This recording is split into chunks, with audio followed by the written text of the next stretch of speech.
I'm Jennifer Tardy, and you are on Diversity Recruiter Central, where I teach you everything that you need to know about diversity recruiting, except those ridiculous Boolean string searches. You can learn that stuff anywhere. Something that I believe is that as recruiting leaders, we are being too superficial in our diversity recruiting efforts. In order to truly increase diversity, make an impact, we have to go below the surface. We have to get more advanced. So in today's video, I'm going to teach you how to dig deeper to increase diversity in your workplace. Let's get started.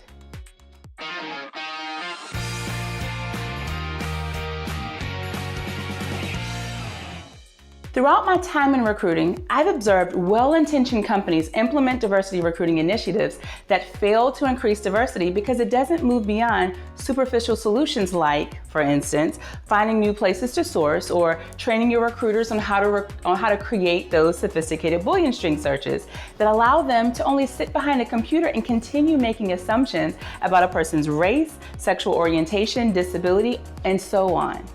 As hiring leaders, at some point, we've got to get more advanced.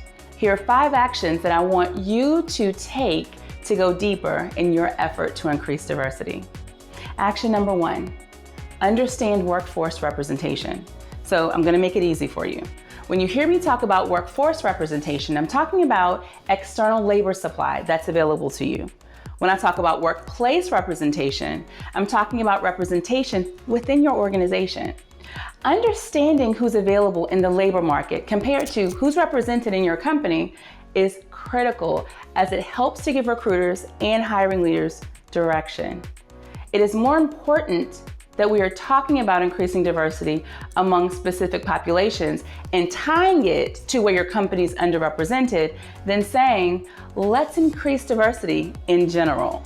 So studies show that when you give general directives like, let's increase diversity, at a company that is already overrepresented among white men, you know who the benefactor becomes? Typically white women. I put a link if you'd like to hear a little bit more about what I just mentioned. It's in the description section below. But when you say something different like, our goal is to increase representation among Latinx women in executive operations position, now we're getting somewhere. And to go a step further, if we were to say that according to workforce supply data, Latinx women represent 4% of the population available in operations management roles, but within our company, we show 1% representation. Our goal is to increase representation to at least 2.5% this year. Now that is clarity that recruiters can stand behind. So going below the surface or getting more advanced in this example means being more specific because it's more beneficial to recruiting and hiring teams. Action number 2, rather than simply investing in hiring to increase representation, go deeper than that. Invest in hiring, retention, and promotion. Your company's challenge around increasing diversity may not even be a hiring issue. Maybe it's a retention issue, or maybe it's a lack of diversity in leadership ranks, which can be a promotional issue. So be sure to check all the data, not just about the demographics around who's being hired, but also the demographics around who's leaving your company and who's being promoted within your company too. Action number 3, rather than looking for new actions to start doing, just wait on that. I want you to go deeper and also look for actions and behaviors that your company should stop doing. Do this by auditing for impact, especially to those well-intentioned, good faith efforts. I challenge you to review your hiring process to identify ways that it might be creating an obstacle course for historically underrepresented populations to get hired into your company and to get ahead in your company. You'd be surprised at the number of times that I find barriers when I'm consulting with organizations. As a matter of fact, I talked a little bit about this in my last video where we talked about 6 hiring obstacles for underrepresented populations. Go to the link below if you missed that video. Now, if you're looking for a tool to support this process, check out my newest ebook called The Hiring System and its Hidden Obstacle Course. In it, I've identified 113 questions you can ask yourself to identify potential bias within your hiring process. Check that out.